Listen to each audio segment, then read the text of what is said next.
Capítulo 1. El diagnóstico. Necesitamos un avivamiento.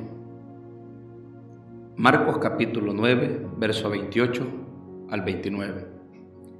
Cuando él entró en casa, sus discípulos le preguntaron aparte: ¿por qué nosotros no pudimos echarle fuera? Y les dijo: este género con nada puede salir, sino con oración y ayuno.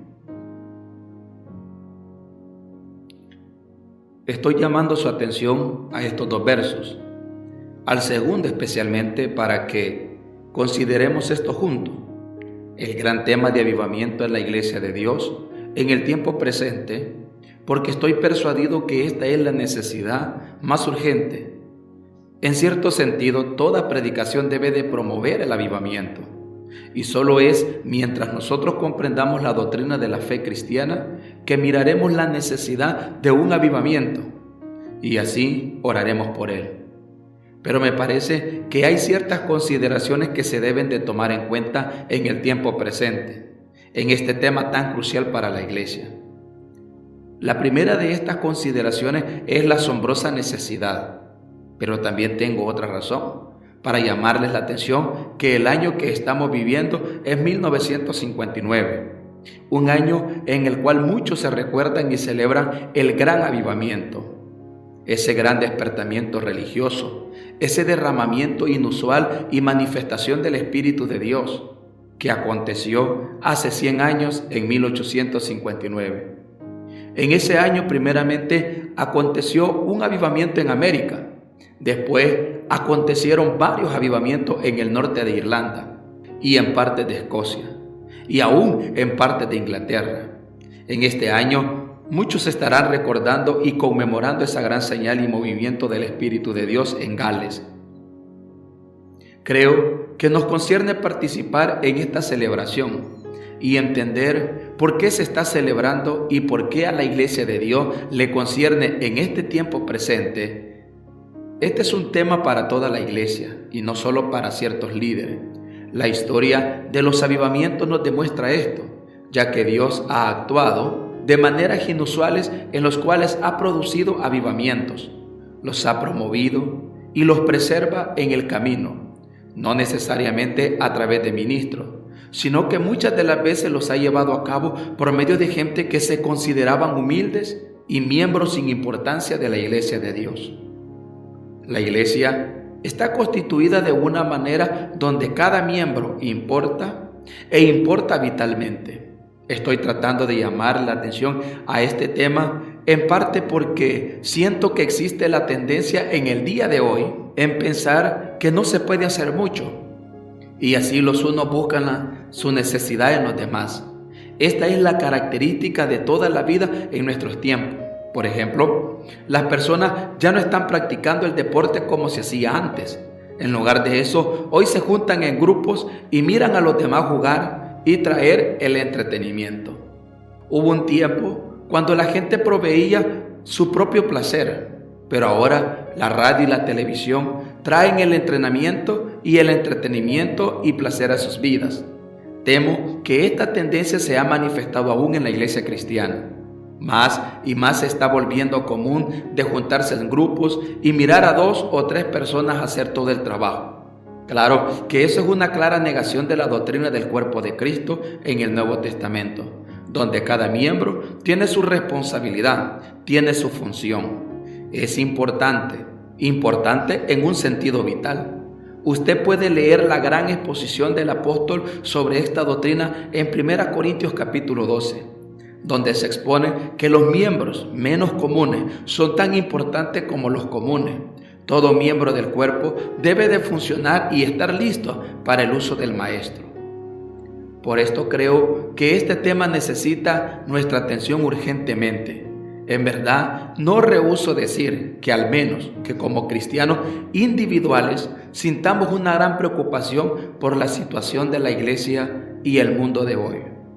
Somos cristianos miserables y pobres. Si somos cristianos que solamente venimos a la iglesia para obtener ayuda personal y nada más, somos menos que niños en Cristo. Si hemos crecido en algo, la situación presente nos debe preocupar. el estado de la sociedad, el estado de la iglesia y la armadura del Dios Todopoderoso es algo, repito, que nos debe preocupar. Comencemos a considerar este incidente en Marcos capítulo 9, especialmente los 2 versos al final de la historia, los cuales constituyen como epílogo a la historia en los versos anteriores. Se nos dice que nuestro Señor llevó aparte al monte a Pedro, Jacobo y Juan. En el monte de la transfiguración ellos presenciaron ese gran evento. Pero después, cuando bajaban del monte y se encontraron con una multitud de personas que rodeaban a los discípulos restantes, con mucha discusión y escándalo, ellos no podían entender de lo que se trataba. Cuando de repente un hombre se adelantó y dijo: en cierto sentido, yo soy el responsable de esto. Tengo un hijo aquí, un pobre muchacho que ha sido objeto de ataques de convulsiones desde su infancia. No importa de qué se trataba exactamente. Y continuó: he traído a este niño para que lo sanaras. Vine a tus discípulos y ellos no pudieron hacer nada. Lo intentaron, pero fracasaron. Nuestro Señor, ¿se acuerdan? Hizo unas cuantas preguntas al hombre y subsistió cierta información.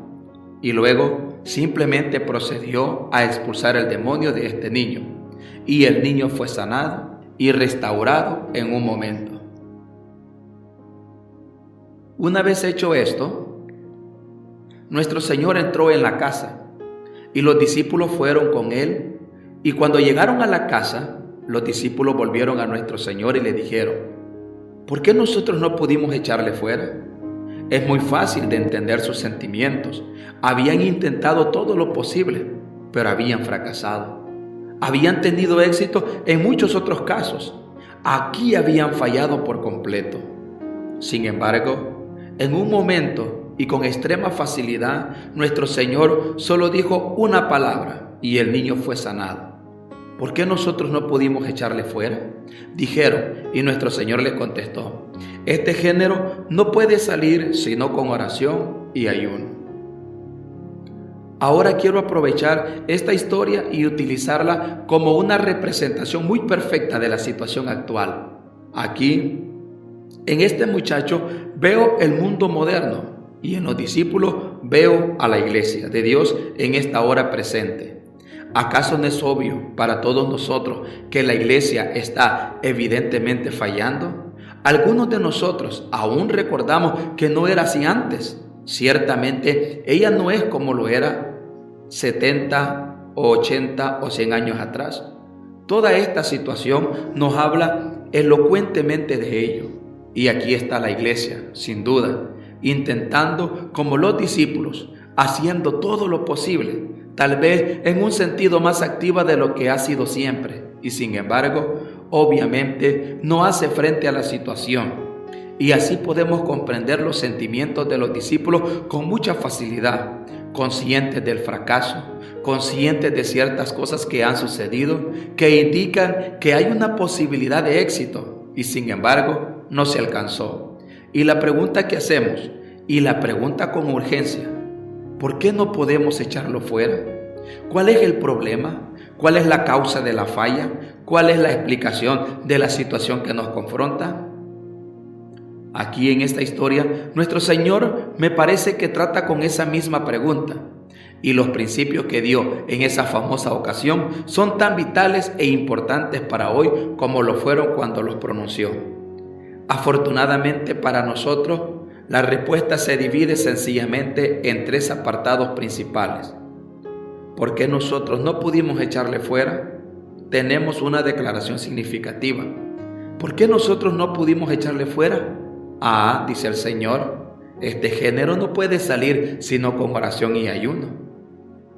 Él les está diciendo, en otras palabras, que lo primero que tienen que aprender es a diferenciar todos los casos. Es evidente que lo que estaba en el fondo de la pregunta de los discípulos fue: nuestro Señor lo había enviado a predicar y echar fuera demonios, y así lo hicieron. En efecto, leemos en Lucas capítulo 10 que en una ocasión habían tenido tanto éxito y habían vuelto con tanta alegría que eran hasta culpables del orgullo. Nuestro Señor tuvo que reprenderlos diciendo: no se alegren de que los espíritus se sujeten, sino regocijaos de que vuestro nombre esté escrito en los cielos. Estaban llenos de júbilo, de entusiasmo.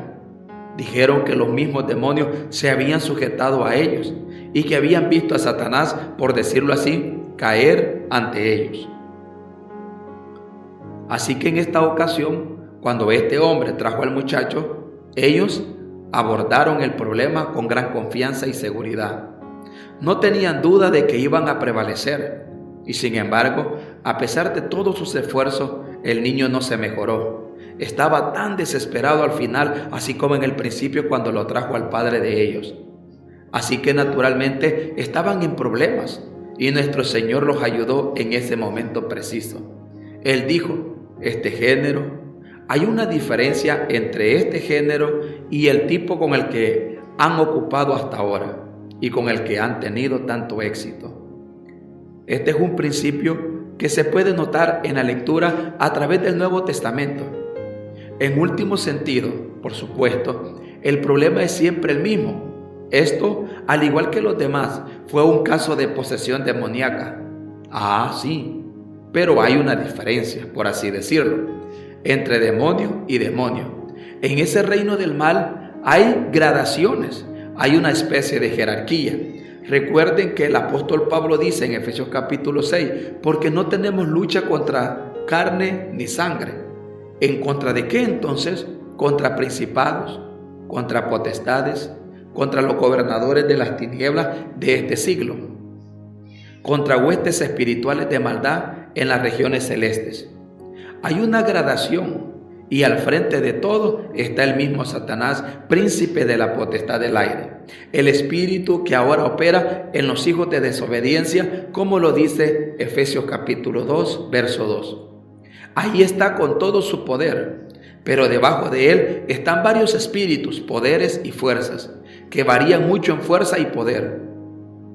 Por lo tanto, los discípulos podían muy fácilmente hacer frente a los menores y dominarlos y expulsarlos. Pero aquí dice el Señor, es un espíritu de mayor poder. Él no es como los espíritus más débiles que otros han sido capaces de dominar. Este género es totalmente diferente y por lo tanto constituye un problema mucho mayor. Es importante para nosotros comprender este principio, ya que sigue siendo tan cierto hoy como lo fue entonces. Lo primero pues que debemos considerar es el problema del diagnóstico. El problema con los discípulos era que se habían precipitado con el intento del tratamiento antes de haber comprendido la naturaleza del problema. Y aquí está la lección que la iglesia tanto necesita aprender en este tiempo presente. Somos grandes activistas. Estamos todos tan ocupados. Nosotros somos gente práctica, decimos. No estamos interesados en la doctrina y tenemos que hacer algo. Así que corremos a nuestras actividades y tal vez esa es la principal causa de nuestro fracaso. No nos hemos parado a pensar sobre este género. Puede que no seamos tan conscientes como deberíamos de ser de la verdadera esencia del problema que nos confronta. Pero es un principio y regla universal de que es una locura y una pérdida de energía intentar cualquier tipo de tratamiento hasta que primero se haya establecido un diagnóstico preciso. Por supuesto, es un gran alivio hacer muchas cosas. Siempre me acuerdo de las personas que durante la última guerra solían confesar que lo que realmente no podían soportar era solo estar sentados en un refugio antiaéreo. Sentían que la tensión era intolerable y que se estaban volviendo locos. Pero si hubieran podido levantarse y caminar a algún lugar o tener algo que ver, todos ellos de inmediato se hubieran sentido mejor. Es un gran alivio tener algo que hacer, pero no siempre es muy sabio solo hacer algo por hacerlo. Existe el peligro de precipitarse en la actividad antes de analizar plenamente la naturaleza del problema que nos confronta.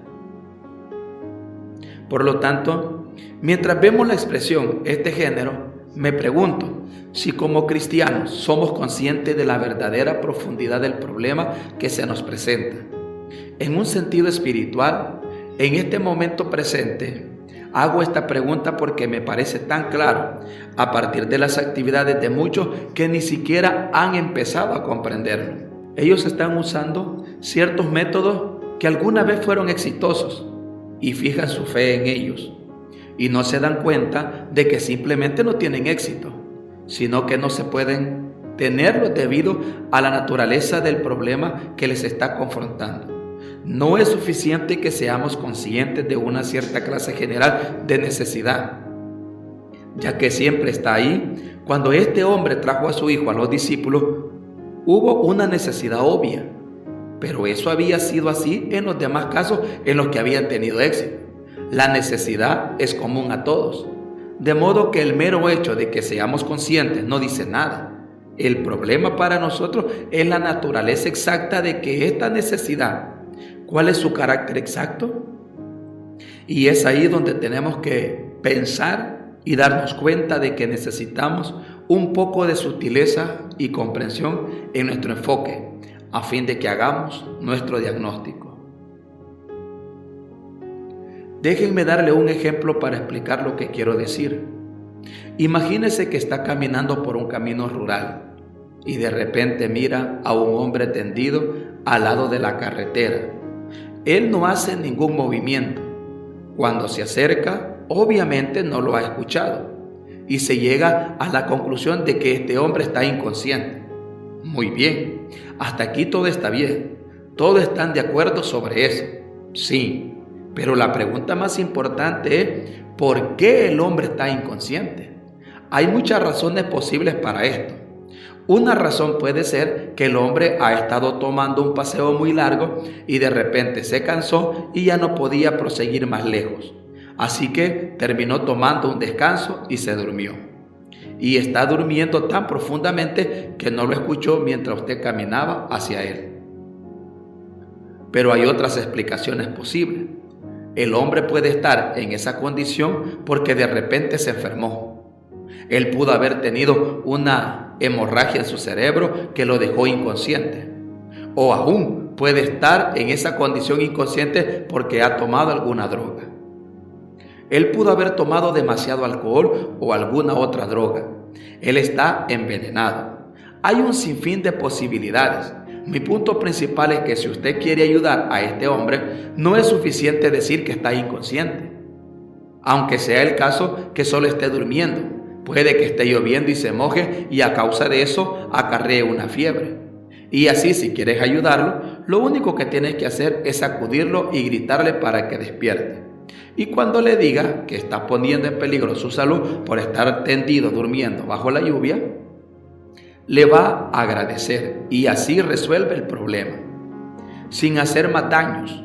Pero si el hombre tiene alguna droga en su sistema, si está bajo la influencia de otro veneno, entonces el griterillo y el temblor no le ayudarán. Si esto es cierto, la situación es más grave y si realmente se va a hacer cualquier cosa de valor para ayudarle al hombre, se debe de tomar medidas para deshacerse de ese veneno en su sistema y administrarle ciertos antídotos y proceder a tratar con él de acuerdo a su necesidad en particular. O si él está sufriendo de alguna enfermedad, de nuevo, el tratamiento será muy diferente.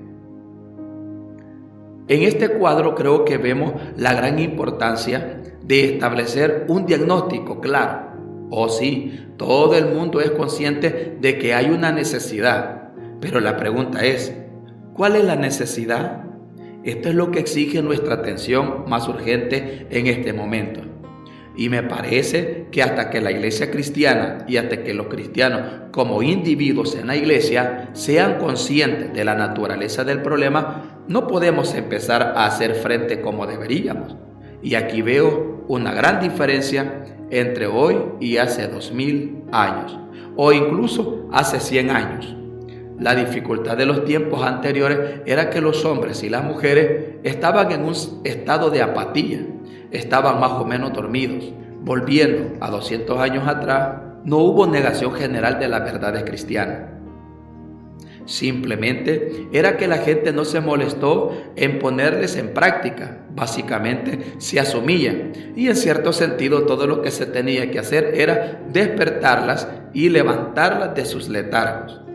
Esa fue también la oposición de hace 100 años y al final de la era victoriana, todo lo que necesitaba en ese momento era una campaña ocasional, solo para despertar a la gente, y eso parecía ser suficiente. Pero la pregunta es, si esta es todavía la posición, ¿estamos bien si diagnosticamos que ese sea el estado en el presente? ¿Qué es ese género? ¿Cuál es el problema que nos está confrontando? Siento cada vez más que si estudiamos esto minuciosamente, miraremos que la clase de problema que nos está confrontando es aún más profundo y más desesperante en la que se ha enfrentado la iglesia cristiana por más de un siglo. El problema para nosotros no es apatía, no es una simple falta de interés, es algo más profundo. Me parece que es un desconocimiento total, incluso una negación de lo espiritual por completo.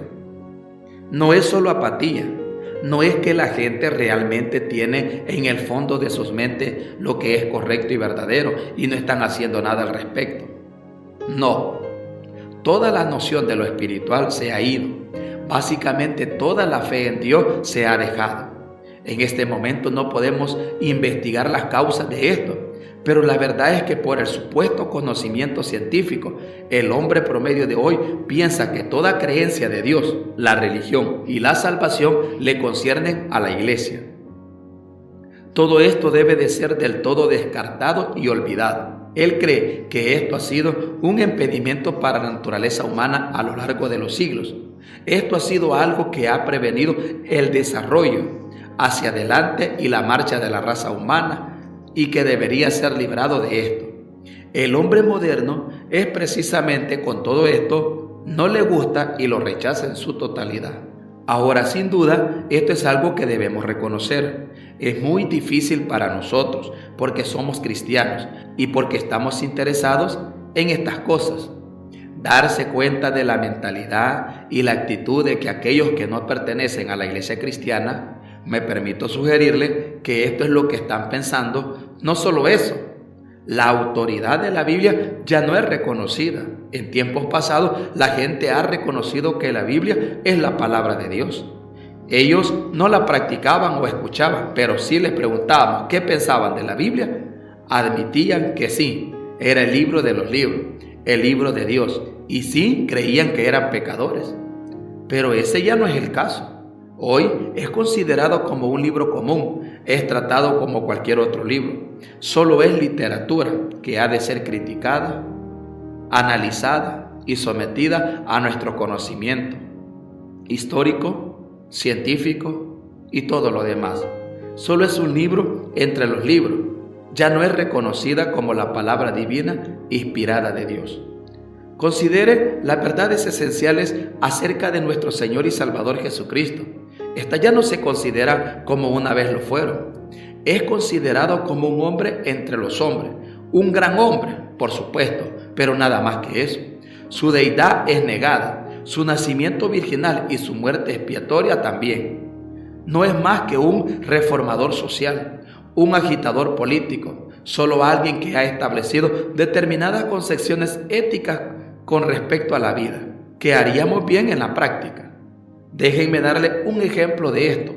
Un hombre como Bertrand Russell, por ejemplo, ha dicho que la iglesia cristiana debe estarle diciendo a las naciones y a los gobiernos lo que deben hacer y no hacer, de las bombas, y sin embargo, él mismo escribe un libro llamado ¿Por qué no soy un cristiano? ¿Ven? Ese es el tipo de cosas que encontramos hoy en día. Todo lo que es realmente de valor para nosotros acerca del Señor se niega y se reduce a la posición de un maestro meramente humano o de algún tipo de gran ejemplo. Y luego, por encima de todo eso, nos enfrentamos a la forma en que vive la gente. Ya no se trata simplemente de una cuestión de inmoralidad. Esto se ha convertido en una amoral o una sociedad no moral.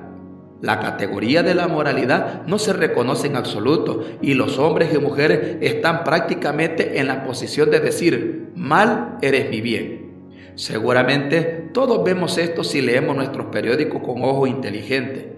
Nos encontramos con una defensa, por así decirlo, de la inmoralidad, la justificación de la misma en términos de la medicina o la constitución humana, o en términos de una denuncia de los tabúes del pasado, y las cosas que nunca se deben ni de mencionar se permite que se presenten en el escenario, siempre y cuando no violen ciertas reglas de decencia. Ahora, sin duda, es hora de que nosotros, que somos cristianos, tengamos un conocimiento vivo de la situación que nos confronta, es decir, el estado de la sociedad. Nuestra terminología ya no significa nada a las masas del pueblo. Se encuentran en una posición de mucho dinero, capaz de conseguir todo lo que quieren, y ellos no se preocupan por las cosas espirituales, falta de interés en el alma, no hay interés en las cosas superiores de la vida, comiendo y bebiendo y divirtiéndose.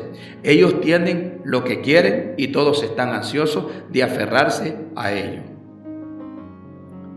Aquí entonces, como yo lo veo, es algo así como este género, el problema con el que usted y yo nos estamos enfrentando. Ahora bien, es esencial que entendamos esto porque, en el segundo lugar, nuestro Señor continúa diciendo que este género no puede salir sino por. Hay ciertas cosas que son bastante inútiles cuando se aplican a este género. En otras palabras, lo que el Señor le estaba diciendo a los discípulos puede ponerse así.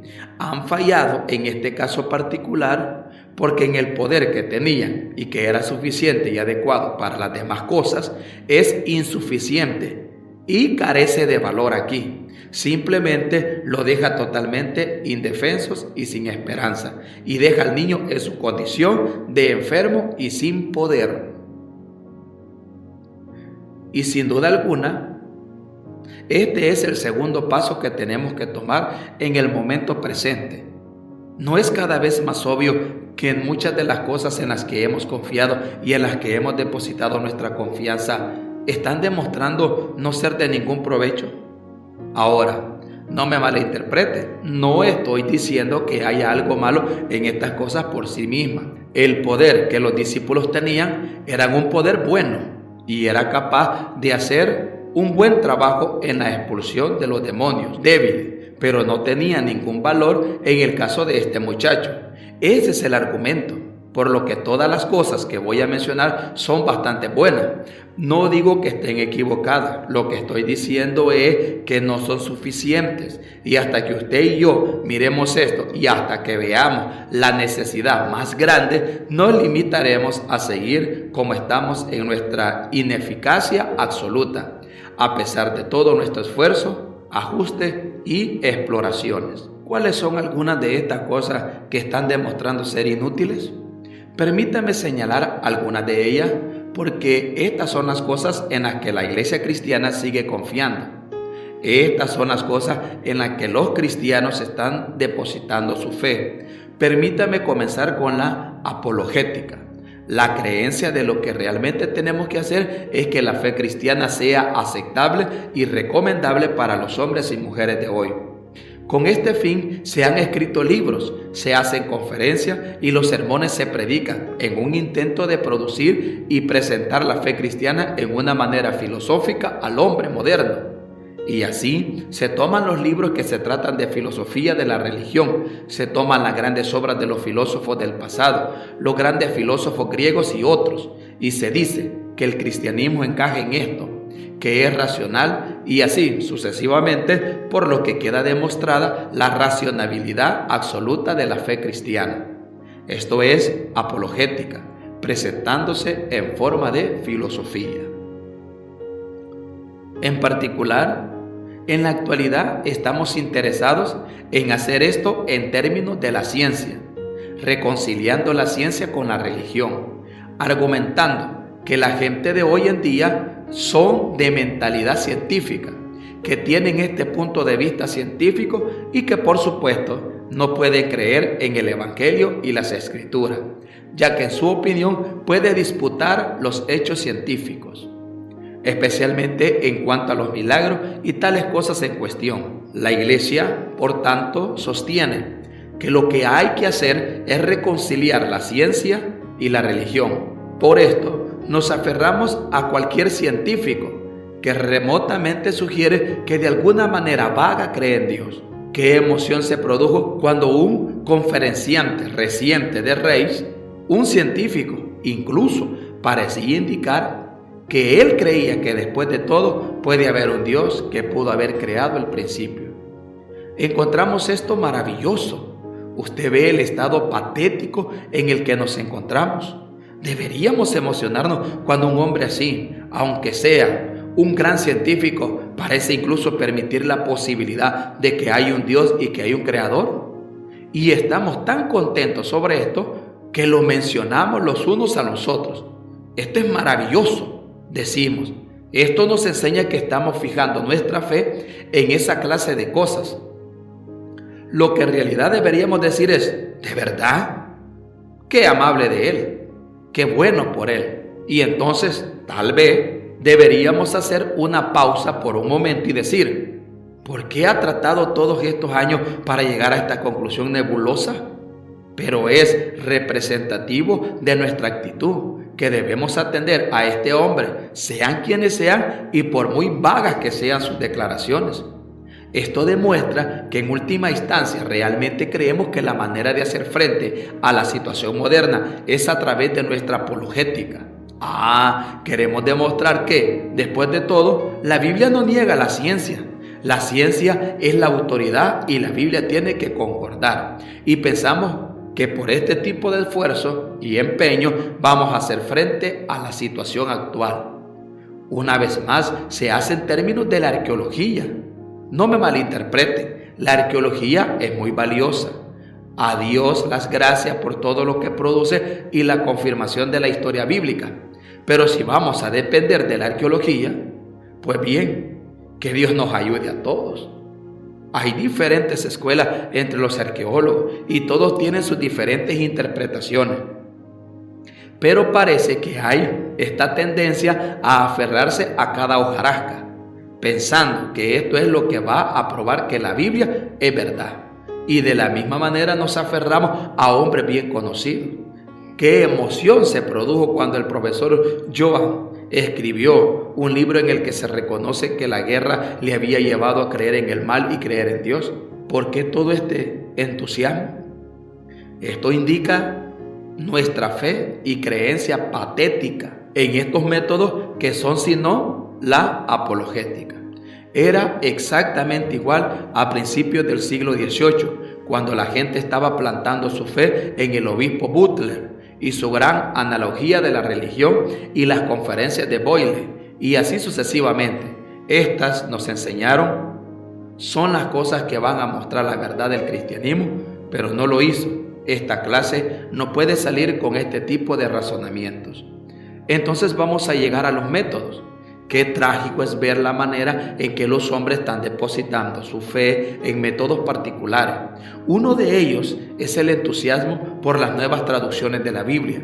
Esto se basa en la creencia de que el hombre de hoy, que no es cristiano, está fuera de la iglesia, porque no puede entender la versión autorizada. Estos términos técnicos, este lenguaje isabelino, justificación, santificación, esto no significa nada para el hombre moderno. Lo que él quiere, nos dicen, es una Biblia en lenguaje, en la jerga y en el idioma moderno. Y entonces los hombres la entenderán. Entonces dirán, este es el cristianismo. Y lo van a aceptar. Y así estamos teniendo traducciones nuevas, una tras otra. Todos la compran porque todo lo que necesitamos es la Biblia puesta en lenguaje del día. Y así estamos teniendo traducciones nuevas, una tras otra. Todos la compran porque todo lo que necesitamos es la Biblia puesta en el lenguaje del día. ¿No es trágico? ¿Es eso lo que mantiene a la gente lejos de Cristo? ¿Crees que la gente hace 200 años sabía más acerca de la justificación y la santificación de lo que conocen hoy? ¿Eran esos los términos comunes de hace 1000 años? ¿Es esa la dificultad? No, es el corazón del hombre, es el mal que hay en él. No es una cuestión de lenguaje, no es una cuestión de terminología. Sin embargo, fijamos nuestra fe en esto.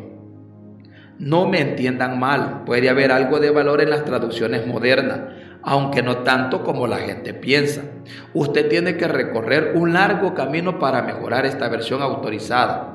Tenemos que tener cuidado con las traducciones modernas, que pueden inducirnos a errores teológicos. Pero cualquiera que sea su valor, eso no va a resolver el problema. ¿Qué más hay? La creencia en la radio y la televisión. Debemos hacer uso de estos medios de comunicación, decimos. Todo el mundo está escuchando. Debemos de llevar el evangelio a sus hogares, darles estos mensajes cortos. Esta es la manera de hacerlo. Por lo tanto, fijamos nuestra fe en esto. Entonces hay publicidad. Las grandes empresas tienen éxito porque se anuncian, por eso se debe de anunciar la iglesia y establecer nuestras agencias de publicidad. De esta manera vamos a decirle a la gente lo que la iglesia es y lo que está haciendo. Creyendo que sí, solo les decimos la verdad. Van a saltar en ella, la anhelarán y la tomarán como lo hacen con los diversos productos que son anunciados de esta manera. Y la gente parece creerlo. Ellos piensan que este género puede desaparecer con métodos como este. Lo que necesitamos, dicen, son revistas, literatura y folletos modernos. Y así salimos a distribuirlos. Escribimos artículos en una forma semipopular. Ahora la gente recibirá el mensaje, decimos. Y luego, por supuesto, está el evangelismo popular, en el que todo esto se pone en práctica. Todo lo que puede apelar al hombre moderno, la última palabra en la presentación que se utiliza, en la creencia de que cuando se hace y se hace con una técnica moderna, entonces captará al hombre moderno. Pero creo que ha llegado el momento a esta sencilla pregunta: ¿cuáles son los resultados? ¿El problema moderno está siendo tocado en absoluto? Por supuesto, estos diversos métodos, la apologética y los otros, de hecho pueden dar lugar a conversiones individuales. Todos somos conscientes de ello. Casi cualquier método que desea emplear para esto, por supuesto que hay conversiones individuales, pero mi pregunta es, ¿qué de la situación? ¿Qué pasa con la mayor parte de los hombres y las mujeres? ¿Qué hay de las clases trabajadoras de este país? ¿Están siendo tocadas en absoluto? ¿Están siendo afectadas? ¿Hay alguien que se ve afectado? Excepto los que ya están en la iglesia o en la periferia de la iglesia.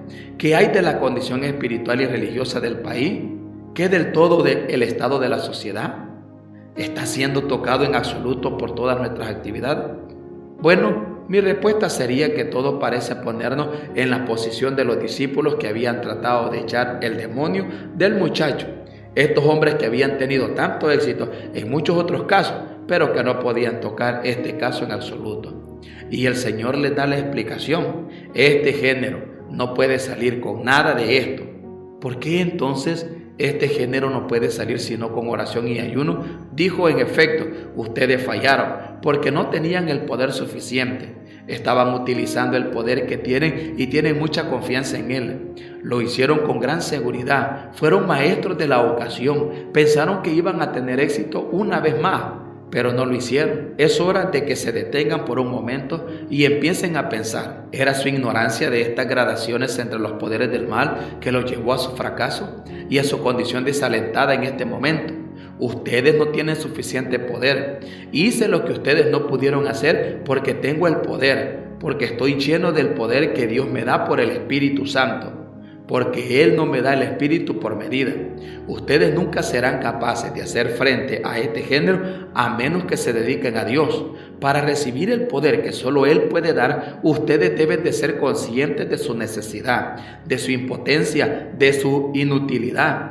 Deben darse cuenta de que se enfrentan a algo que es demasiado profundo para sus métodos, para tratar con esto o para hacer frente. Ustedes necesitan algo que pueda estar por encima de ese poder y desplazarlo. Y solo una cosa puede hacer eso, y es el poder de Dios. Y nosotros también debemos tomar conciencia de ello. Tenemos que sentirlo hasta que lleguemos a desesperarnos. Debemos preguntarnos, ¿cómo podemos tener éxito si no tenemos esta autoridad, esta comisión, este poder y esta fuerza?